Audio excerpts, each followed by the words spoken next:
Hello दोस्तों, स्वागत है आप सभी लोगों का राजस्थान एकेडमी पर।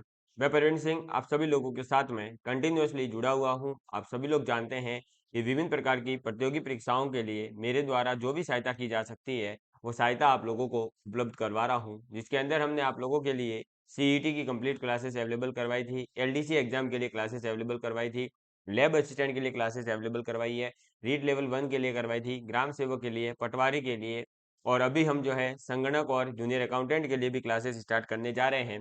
तो कई बच्चों के बार बार डाउट आ रहे हैं कि सर जो आपने लैब असिस्टेंट का पूरा कोर्स हमारे को यूट्यूब पर अवेलेबल करवा दिया है, आप लोगों ने, मुझे उम्मीद है कि मैराथन क्लास और उसके अलावा भी कुछ क्लासेस मेरे द्वारा ली गई थी जो हमारी प्लेलिस्ट के अंदर अवेलेबल है। अगर आप वो सभी वीडियोस देख लेते हैं तो आपके जो फिजिक्स का पोर्शन है वो लगभग कंप्लीट हो जाएगा। उससे ज़्यादा अब आप चाहते हैं कि प्रैक्टिस वगैरह भी की जाए, तो उसके लिए तो आपको जो है हमारा ऐप डाउनलोड करना होगा। राजस्थान एकेडमी सिरोही नाम से हमारा ऐप है, जिसकी लिंक डिस्क्रिप्शन में भी दे रखी है। और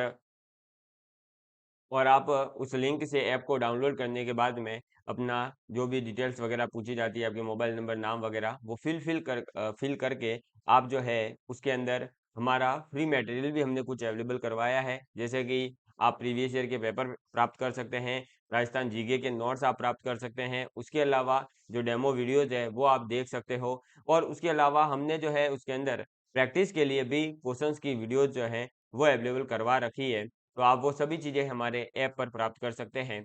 आज बेसिकली हम इस वीडियो के अंदर बात करने वाले हैं कि आखिर लैब असिस्टेंट की वैकेंसी कब आएगी। एक तो ये बच्चों का बार-बार डाउट आ रहा है कि लैब असिस्टेंट की वैकेंसी का क्या सीन है, क्योंकि इस वैकेंसी के बारे में जो आरएसएमएसएसबी बोर्ड ने अपना टाइम टेबल जारी किया है, उसके अंदर भी कोई ज़िक्र नहीं है। उसके अलावा भी कहीं पर भी जो है इसके बारे में बात नहीं की जा रही है। तो फिर आखिर में क्यों ये कहा जा रहा है कि लैब असिस्टेंट की वैकेंसी आई जाएगी, ठीक है?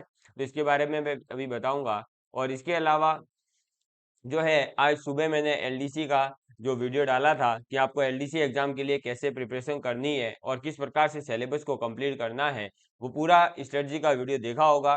तो बार-बार बच्चों के कमेंट आ रहे थे कि सर मैंने जो है भाई सीईटी की तैयारी करी थी, तब मैंने एलडीसी की बहुत अच्छे से तैयारी कर ली और मैंने सिलेबस पूरा कर लिया है, लेकिन मैं मॉक टेस्ट कहाँ से दूँ, है ना? तो ये 2 चीज़ें बार-बार पूछी जा रही है, इनके ऊपर अपन अभी आज बात करेंगे। ये वीडियो छोटा ही रखूँगा मैं। तो सबसे पहले तो मैं आपको टाइम टेबल दिखा दूँ। इस टाइम टेबल के अंदर आप देखोगे तो कहीं पर भी लैब असिस्टेंट भर्ती की बात नहीं की गई है। अब मैं आपको बता दूं तो लैब असिस्टेंट की भर्ती की बात क्यों नहीं की गई है। दोस्तों केवल इसलिए बात नहीं की गई है क्योंकि लैब असिस्टेंट के अगर अभी वर्तमान में राजस्थान के अंदर रिक्त पदों की बात की जाए तो कुछ 870 प्लस डाटा है, यानी 873 875 अलग अलग इतना कुछ डाटा मिलता है हमें लैब असिस्टेंट के रिक्त पदों का। ठीक है, अब इतने रिक्त पद है, इसके अलावा जो अभी रिटायरमेंट वगैरह होंगे वो एक अलग बात है। तो इतने पदों के लिए अभी एकदम से पूरे ही पदों पर वैकेंसी निकलेगी ऐसा कोई जरूरी नहीं है, क्योंकि मैं आपको ये बता दूं झूठा कि भाई अगले महीने नोटिफिकेशन आ रहा है, अगले महीने आ रहा है और आप जो है लगातार इसी का वेट करते रहें, तो ऐसा नहीं होने वाला है। मैं आपको पहले ही बता दूं लैब असिस्टेंट की वैकेंसी का नोटिफिकेशन अगर आना होगा तो जुलाई अगस्त तक आ जाएगा। अभी अपने पास में जून जुलाई अगस्त 3 महीने लगभग का ड्यूरेशन रहा है। अगर इस ड्यूरेशन में आ जाता है तो वेल एंड गुड है, अदरवाइज फिर सीधा 2024 में बात की जा सकती है। 2023 में इसके नोटिफिकेशन के चांसेस कम लग रहे हैं मुझे, क्योंकि देखो पद एक तो कम खाली रहे हैं, 870 पद ही खाली है। और जो है अभी पुरानी भर्ती जो है वो भी पूरी नहीं हुई है, अभी तक पुरानी भर्ती के सभी विद्यार्थियों को ज्वाइनिंग नहीं मिली है। तो पहले पुरानी भर्ती के जो भी विद्यार्थी है उनका जॉइनिंग होगी, उनकी जॉइनिंग के बाद में वापस से एक बार आंकड़े मांगे जाते हैं कि हाँ, आपके स्कूल में कितने लैब असिस्टेंट लगे हुए हैं या टीचर वगैरह, वो पूरी डिटेल मांगी जाती है। उसके बाद में जो है आपके सामने एक नया डाटा आएगा कि अब आखिर कितने पद खाली रहे हैं और अब जो है कहाँ पर ज़्यादा ज़रूरत है, उस हिसाब से फिर जो है वैकेंसी निकलती है। ठीक है? तो एक लंबा प्रोसेस है अभी लैब असिस्टेंट की भर्ती। मैं ये नहीं कहूँगा कि इस महीने में या अगले महीने में नोटिफिकेशन आ जाएगा। ठीक है? तो आप जो भी विद्यार्थी लैब असिस्टेंट की प्रिपरेशन कर रहे हैं, वो अब उनके पास में 2 ऑप्शन है कि या तो वो लैब असिस्टेंट की प्रिपरेशन को कंटिन्यूअस रखें, है ना? और वो कंटिन्यू रखेंगे तो बेनिफिट ये होगा कि उनके पास में टाइम ज़्यादा है, अच्छे से तैयारी होगी, सिलेबस अच्छे से पूरा हो जाएगा, फिजिक्स, केमिस्ट्री में जो प्रैक्टिस की ज़्यादा ज़रूरत होती है, वो अच्छे से हो जाएगी, तो उनका सिलेक्शन फर्स्ट अटेम्प्ट में ही हो जाएगा। लेकिन हो सकता है कुछ विद्यार्थियों को ये लगे कि क्या पता वैकेंसी आएगी या नहीं आएगी, सरकार के कोई भरोसे नहीं, ऐसा लगता हो अगर किसी को, तो वो सोच रहा होगा कि मैं अब किसी और वैकेंसी की तैयारी करूँ क्या? तो मेरी तरफ से उनको एक ही सजेशन रहेगा कि वो विद्यार्थी अगर सीईटी का एग्जाम दे चुका है, ठीक है? तो समान पात्रता परीक्षा, अगर ये परीक्षा वो दे चुका है, कॉमन एलिजिबिलिटी टेस्ट, तो वो ये परीक्षा देने के बाद में अपना स्कोर देख चुका होगा। अब उस स्कोर के अकॉर्डिंग अभी जो है कोई ऐसा बताया तो है नहीं कि इस वैकेंसी के लिए इतना स्कोर चाहिए या इसके लिए इतना चाहिए। तो वो अभी क्या कर सकता है कि अगर 12th पास है तो एलडीसी की तैयारी करें, ठीक है? क्योंकि एलडीसी में भी जीके आएगा, लैब असिस्टेंट में भी जीके है, तो जीके का जो कंप्लीट पोर्शन है वो तैयार कर लो। साइंस जो है वो जनरल साइंस अभी पढ़ लो, बाकी जैसे ही लैब असिस्टेंट का वैकेंसी आने वाली होगी तो उससे पहले ही जो है नोटिफिकेशन निकलेगा, है ना? और एग्जाम और नोटिफिकेशन के बीच में आपको कम से कम 3 से 4 महीने का टाइम मिल ही जाता है। तो जब इतना टाइम मिलेगा, उसमें आप जो है जो अपनी बची हुई सब्जेक्ट है जैसे बायोलॉजी है, केमिस्ट्री है, फिजिक्स है, इसको तैयार करना।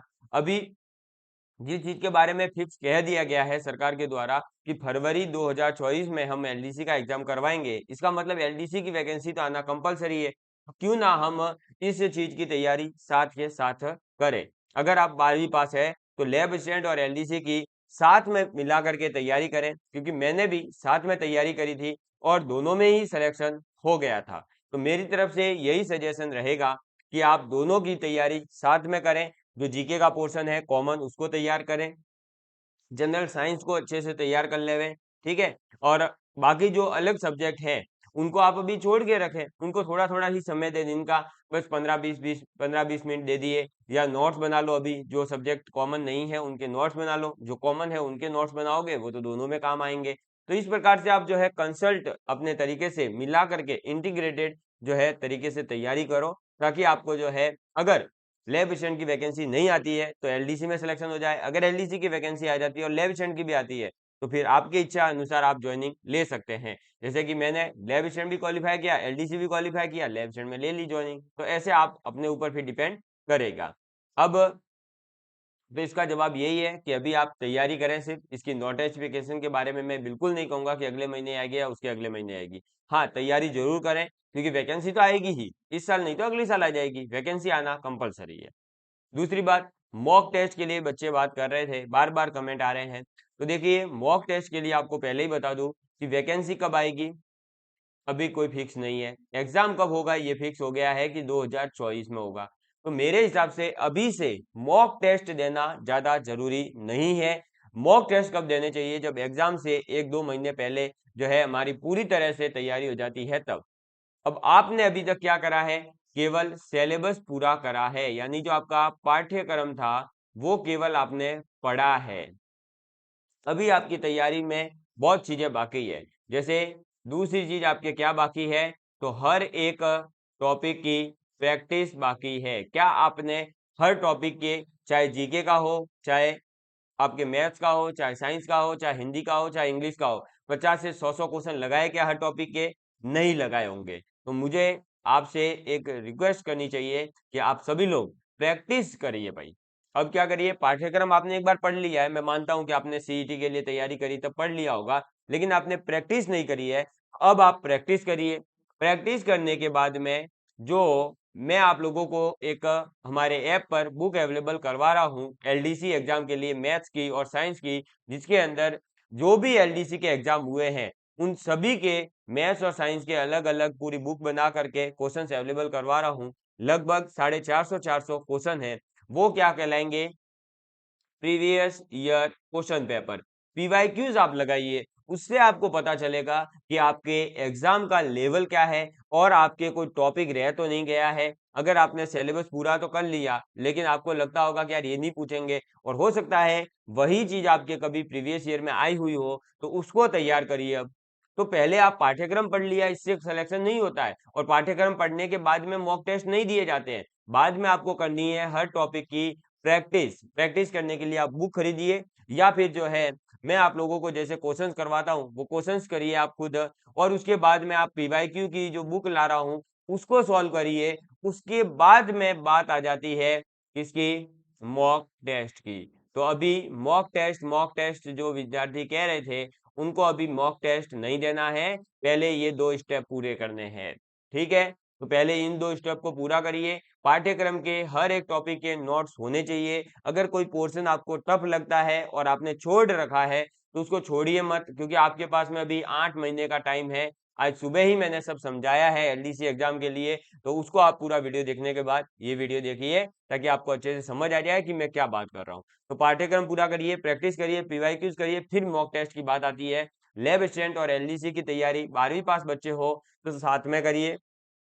और अगर आप ग्रेजुएट हैं तो आपके पास में संगणक एग्जाम आ रहा है, जूनियर अकाउंटेंट आ रहा है, तो आप पहले संगणक का जो भी पहले एग्जाम हो रहा है, संगणक का पहले सबसे पहले कैसा एग्जाम होने वाला है, तो जूनियर अकाउंटेंट का होगा। तो आप जीके तैयार करिए, हिंदी करिए, इंग्लिश करिए।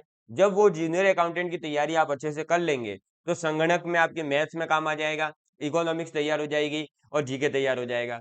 फिर आपके बाद में जब एलडीसी का एग्जाम आएगा तो एलडीसी में काम आ जाएगा। आप ग्रेजुएट है और बाद में आपके इन 3 एग्जाम के बाद में आपको लगे कि नहीं मुझे तो लैब स्टूडेंट बनना है, तो लैब स्टूडेंट की जो वैकेंसी आए तो उसमें तैयारी करिएगा। मतलब आप अभी क्रम वाइज चलिए, पहले कौन सी वैकेंसी आ रही है उसके सिलेबस को पूरा करिए, उसको अच्छे से तैयार करिए, क्योंकि कुछ चीजें तो सेम ही होगी आगे आने वाली भर्तियों के अंदर। जैसे जो बच्चा जूनियर अकाउंटेंट की तैयारी करेगा उसके लिए आरएएस की तैयारी अच्छे से हो जाएगी, उसके एसआई की तैयारी अच्छे से हो जाएगी। तो बताइए कि भाई एक तैयारी से जब इतना सारा काम निकल सकता है तो क्यों ना हम एक एक भर्ती को ऐसी पकड़ें जैसी हमारी योग्यता है। जैसे हम 12वीं पास हैं तो हमें एलडीसी के सिलेबस को और लैब स्टूडेंट के सिलेबस को मिक्स करके पढ़ना चाहिए। अगर हम ग्रेजुएट हैं तो हमें जो हमारे जूनियर अकाउंटेंट का है, एसआई का है, आरएएस का है, एलडीसी का है, इनका सबका सिलेबस सेम है लगभग। तो जो सेम चीजें हैं उनको अभी से तैयार करिए। बाद में जैसे जैसे वैकेंसी आती है वैसे वैसे उस वैकेंसी का पर्टिकुलर जो सिलेबस है उसको तैयार करिएगा। इस प्रकार से मल्टीपल एग्जाम में आपका सिलेक्शन होता है। जो आप ये सोचते हैं ना कि यार ये बच्चा पता नहीं कैसे कैसे 10-10 एग्जाम में सेलेक्ट हो गया, है ना। मैं एक आईपीएस है अपने गुजरात कैडर के अंदर, राजस्थान के ही रहने वाले हैं, प्रेम सुख डेलू जी, उनका बहुत बार एग्जाम्पल देता हूँ कि कैसे उन्होंने 10 से 15 बार एग्जाम क्वालिफाई किए और वो भी अलग अलग फील्ड के। उन्होंने तैयारी ऐसे ही करी थी। कंसल्ट एक बार आप पूरी तैयारी कर लीजिए, उसके बाद में जैसे वैकेंसी आए वैसे वैसे उस एग्जाम की तैयारी करते रहिएगा। मैं भी खुद इसी प्रकार से आपको पढ़ाने का तरीका भी मेरा यही रहता है कि एक वैकेंसी के लिए पढ़ाऊं लेकिन आगे आने वाली सभी वैकेंसी में उस बच्चे को बेनिफिट हो, ताकि उसको ये लगे कि परवीन सर से मैंने उस टाइम पढ़ा था, वो चीजें आज भी मेरे काम आ रही है। ठीक है, तो इस प्रकार ये है मेरे जवाब कि लैब असिस्टेंट की भर्ती का अभी कोई फिक्स नहीं कह सकते कि 2023 में आएगी, इसलिए आप अभी जो है एलडीसी की तैयारी अच्छे से करें। मैं बिल्कुल नहीं कहूंगा कि हमारे ऐप पर कोर्स अवेलेबल है तो अभी वैकेंसी आने वाली है, अगले महीने आ रही है, अगले महीने आ रही है, नहीं आ रही है। क्योंकि आनी होती तो अभी तक कुछ सूचनाएं होती, लेकिन आरएमएसएसबी बोर्ड के टाइम टेबल में है नहीं, तो इसका मतलब हम ये मान सकते हैं कि अभी सरकार ये सोच रही है कि लैब स्टूडेंट को अभी थोड़ा सा, भाई पद भी 870 ही खाली है पूरे राजस्थान में, तो अभी एक बार जो है पूरा सेटलमेंट हो जाए उसके बाद में। और वैसे भी ये सब सूचनाएं सरकार के पास में कब पहुंचेगी कि कितने पद खाली है वगैरह, जुलाई के अंदर। अभी तो वैसे ही ग्रीष्मकालीन अवकाश चल रहे हैं, तो जब जुलाई में सूचनाएं पहुंचेगी तो ऑब्वियस सी बात है कि जुलाई में सूचना पहुंचेगी, सूचना पहुंचने के बाद में उस पर अमल किया जाएगा। तब तक मतलब ये मान सकते हैं हम कि अगस्त तक अगर नोटिफिकेशन आता है तो ठीक है, नहीं आया तो फिर 2024 में ही वैकेंसी आएगी। इसलिए आप अभी जो है उसके अकॉर्डिंग कॉमन जो सिलेबस हो उसको तैयार करिए। मॉक टेस्ट के लिए आपको बता ही दिया, पहले आप प्रैक्टिस करिए और पीवाईक्यूज करिए, उसके बाद में मॉक टेस्ट की बात आती है। अभी से आप अगर मॉक टेस्ट देंगे भी तो सिर्फ और सिर्फ आप अपने पैसे खराब करेंगे, इसके अलावा कोई बेनिफिट नहीं होने वाला। ठीक है, और आप मॉक टेस्ट देंगे, लेवल हाई हुआ तो आप डरेंगे, जबकि आप पहले अगर पीवाईक्यूज और प्रैक्टिस कर चुके होंगे तो आपको मॉक टेस्ट आसान लगेंगे। चलिए, तो मिलेंगे अब अगले वीडियो के अंदर, और आपकी क्लासेस भी मैं सुचारू रूप से बहुत जल्द स्टार्ट करने जा रहा हूँ। और भी कोई डाउट्स हो तो आप अपने क्लियर कर सकते हैं, कमेंट करिएगा, सभी चीजें बता दी जाएगी।